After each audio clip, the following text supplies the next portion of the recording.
How do you spot good deals? Here's how you do it.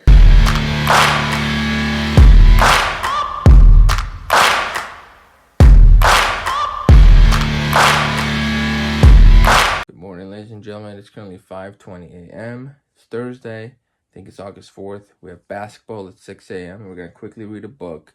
We got a long, fun, busy day today, so stay tuned. All right, folks, we're out of basketball. It is 7:33 a.m. We hooped for like an hour and a half. I'm exhausted, burned up a lot of calories. And now we gotta go to this 8 a.m. showing for an investor, and then we go home and shower. The showing is over. Now we have a 21-minute commute back home so I can shower, get my life together, and we are hoping to be in the office by 9 or 9:30. It's currently 8:11 a.m. All right, ladies and gentlemen, it is now 9:20 a.m. I'm about to head out, but first I'm gonna show everybody my nice, cute little motorcycle. Woo! I love it. I absolutely love it. And we're in the office, ladies and gentlemen. It is now 9:38. You can see right there. And we have our Patreon call at 10 a.m. In the meantime, I need to prepare a to-do list of some kind. I'm running out of scratch paper. So that way I am not just running around with a chicken with his head cut off, whatever the phrase is. The showing I had this morning actually led to an offer. So we need to get that going. And I am on a new content posting cycle. I am going to post 3 times a day on TikTok and then try to translate that content over to Instagram. And it's gonna be tough. It's gonna be tough. There's no way around it, but it's possible.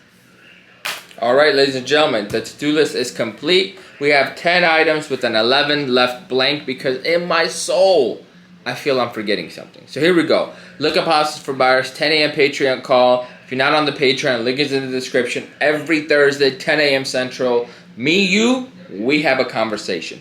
We got to confirm a breakfast and a final walkthrough. We have another closing tomorrow. We had a closing on Monday. I'm going to make like $26,000 this week, and it's crazy number to think about. But we have to prepare for that. And the client is an investor looking to rent the unit out. And this is a prime example why you never want to nickel and dime your clients, and you want to save your clients as much money as you can. When there's truly no value for you to be there, don't sell yourself on it, okay? This person is looking to rent, right?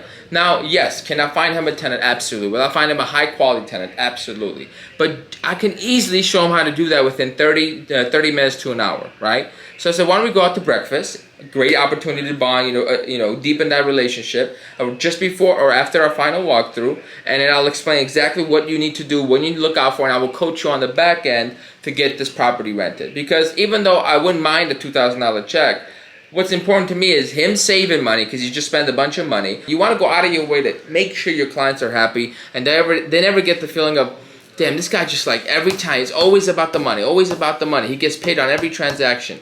Even though they're not saying it, in my opinion, they're feeling that. So that's why if I can, I'd rather help them rent it out for free instead of doing it myself. And then I have post on TikTok, post on TikTok, post on TikTok 3 times because that's what we got to do. Post on Instagram, create content. We have a 4 p.m. coaching call, and then I have 11 blanks. So we'll see what happens. So stick around. Let's look up Houses for Buyers real quick, and then get a cup of coffee, and then start that call.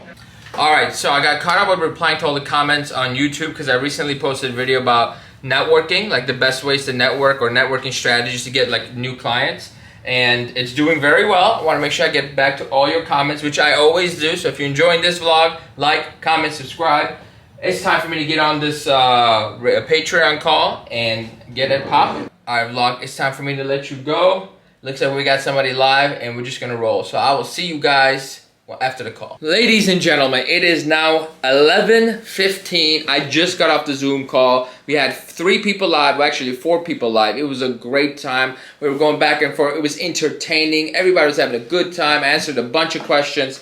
Today we talked about how to do a proper open house, how to maintain control, what to say, how to say it, do the sign-ins, all that stuff, plus tips on content creation. And I kind of dove a little bit deeper on the networking video I made and explained exactly why they all come together and have a symbiotic relationship with all those 5 strategies. My buddy just called me in the middle of the Zoom call, so let's see what's up. Hi, you reached Philly. We have to quickly get back to work. My friend didn't answer the call. He'll call me back.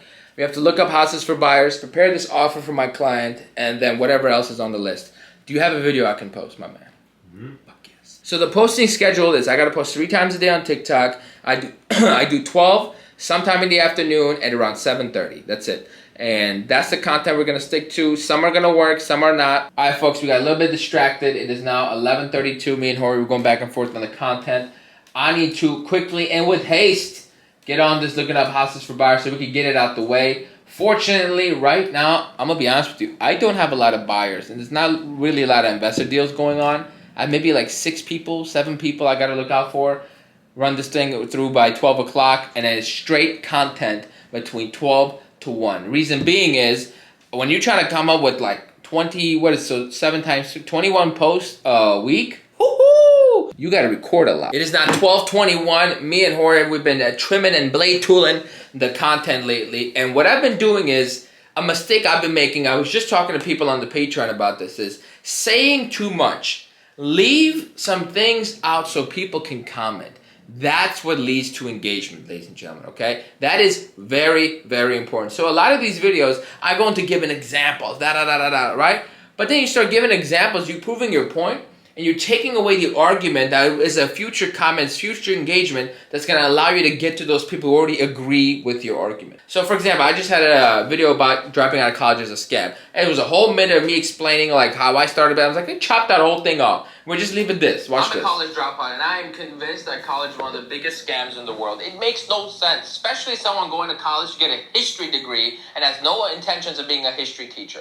What are you going to use a history degree that costs you $60,000 to get for? Boom. See that? I just cut it right there. Because later I'll go and explain like, you know, hey, I dropped out of college after a year and a half. Blah, blah, blah, blah. Useless. They don't need to know. This is the point. Bang, and I'm out. I come in, blast you with the point, and I'm out. One of the most frustrating things about being a real estate investor is when you get a deal under contract and then a better deal hits the market. You're like, damn.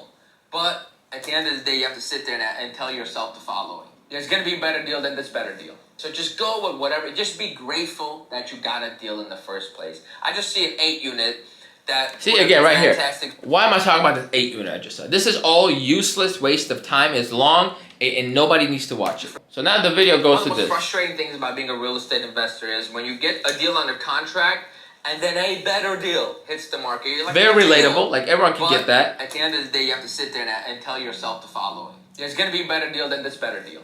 Period. And we're done. End scene. I'm being a little bit too passionate today because I haven't had any food and I'm in like hunter mode. You know, I want to go kill a deer and eat. But instead, that focus is going into content. Now, finally, that's over. We can get back to looking up houses for buyers. I still haven't done that. So this is why we have a to-do list though. And it's 12:24. Actually, we need to post. Right now, we need to post. Okay, we are at 83%, 84, 85, 86, 87. We're almost posting to TikTok. We're 39 minutes late, but you know what? Better late than never. Almost done looking up houses for my buyers.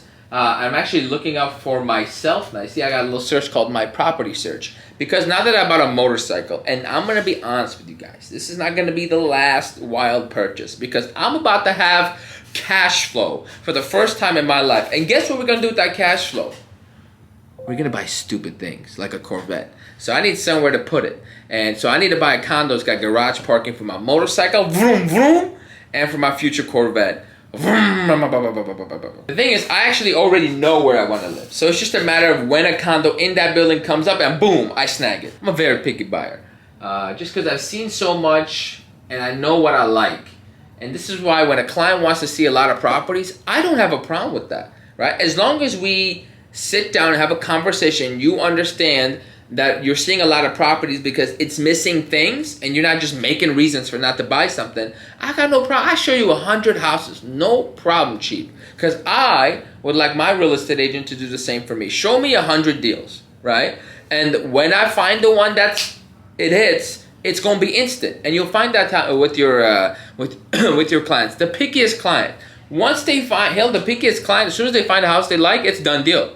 You got them by the you know what I mean? There's no other house like it. They're going to want to buy it, right? I'm the same way. As soon as I found the house I like, 20 grand over asking. I don't give a damn. I need it. I'll overpay. Whatever the payment is, I don't care. I need it. Always look at the private listings because sometimes somebody's going to come in there with a listing that you didn't expect and you can show your clients inventory that they have not seen on Zillow, and that's where you really get their attention. So item 11 was scheduled showing for a client that I showed this morning. He wants to see a building. And a fun tip, I have a little shortcut on my phone. It's AA, and it will automatically type my name is Aaron with Remax first, agent ID, and then it says my ID. I would like to show, and then boom. So now all I have to do is just go in and put the address in. It's so much easier, trust me. See if there's any better buildings on the market. We got 2-unit, waste of time, too much money. We got a 3-unit, that's a good price. How do you spot good deals? Here's how you do it. Oftentimes when a property doesn't cash flow, but you know it's in a good location, look a little bit deeper. For example, I see this 4 units, got 2-bed, 1-bath, 4 2-bed, 1-bath units, all rented for $950. And I know in my soul that I could get it rented for $12 to $12.50 very easily, right? So I recognize the rents are low, but now I need to go and verify, are they actually low? If that is the case, then we're gonna jump on this deal, because a lot of like amateur investors or lazy agents are not gonna do the comps to let their investors know, hey, it's simply a matter of you going in and raising the rent, and it's gonna cash flow like crazy. Ladies and gentlemen, we got ourselves a slinging deal. Hold on a second, because if we could get, honestly, we can get $1350 with ease. $1350 times 4 minus the let's say $4,500 the payment is. That's a $900 cash flowing property. Times that by 12. That's $10,800 a year. The investment to get this was $160,000. So 10,800, $160,000. It's a 6.7% return on investment. I don't like those odds as much. I'm not gonna lie to you. I don't like that number. But it's a good deal. It's a good building. It makes sense. I'm sending it to a client. Now it's time for one of my favorite things in the world, crossing things off the to-do list. We just finished looking at houses for buyers. 10 a.m. Patreon call is done. TikTok one is done. Schedule showing for this individual is done. And now what I need to do is I need to confirm that breakfast and walkthrough plan with my client, which we will do right now. And then I will prepare that offer. Preparing the offer is not urgent, I don't think. So I'm going to do that later today when I actually have time to kill. Always get the time-sensitive stuff out the way. Ooh, who is this? My videographer sending me stuff. I need to create content. So let's get the cameras all set up. Get to work. We're going to film for about an hour, maybe 30 minutes. Get a few, we need about another 10 videos to stay on track. I don't know what I'm going to talk about, but something will come to mind. It means you have too many distractions. It means you are following too many people. No. It means that you are not committed enough. No. What is it? What could it possibly be? What a misleading title. It's about getting oversubscribed. So in terms of you gaining business, yeah, it's about getting people to oversubscribe to you.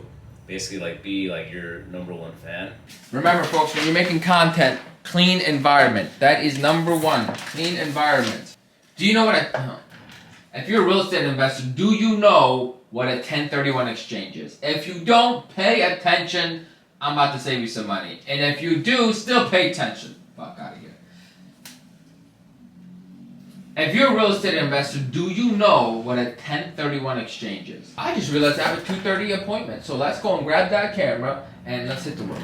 Okay, ladies and gentlemen, it is time. I forgot I had a 2:30 appointment because that's what was number 11 on that list. I'm taking an investor to a wholesale cabinet shop and establishing that connection so that way he could get wholesale pricing on cabinets because he knows me. Poof! I'm a great guy. That's at 2:30. So me and Jorge, we're going to drive our asses over to lunch, right? On the way there, we're going to come up with some content idea. I'm going to keep talking, and if something comes up, great. If not, we'll delete it. It's whatever. We're going to have some lunch, get back here, and then go our separate ways for a little bit. All right, ladies and gentlemen, we just finished lunch. You know, my man's got his little smoothie back there, but we're going to go upstairs, get all his gear.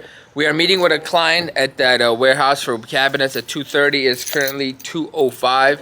Afterwards, Ori's going to come over. We're going to finish some editing.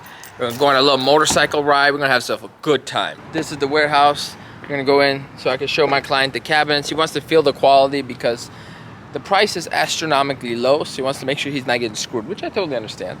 So we're going to go in here, and if I really wanted to, I could make like a little side hustle out of this. Because the price is so low, I can literally wholesale these deals to my clients and make like $500 a transaction. But I'm not into chasing pennies, and I think that's a real key that I've noticed a lot of like successful people do is they're not chasing pennies, We're after the big deals. You know what I'm saying? I'm gonna take down the big deals. I want to make $50,000, not 500, 60,000 times. It's exhausting. All right, that appointment is all done. It is currently 2:52.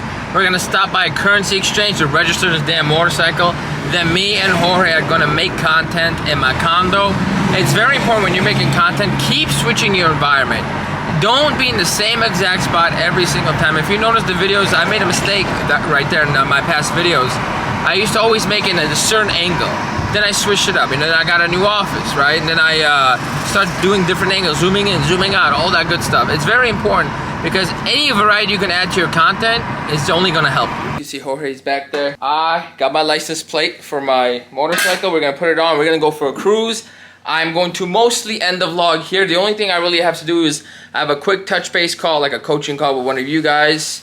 I have to submit an offer, and then we have to edit. So there's really nothing else for you to see. I hope you enjoyed. I hope you had a good time. If you did, like, comment, subscribe.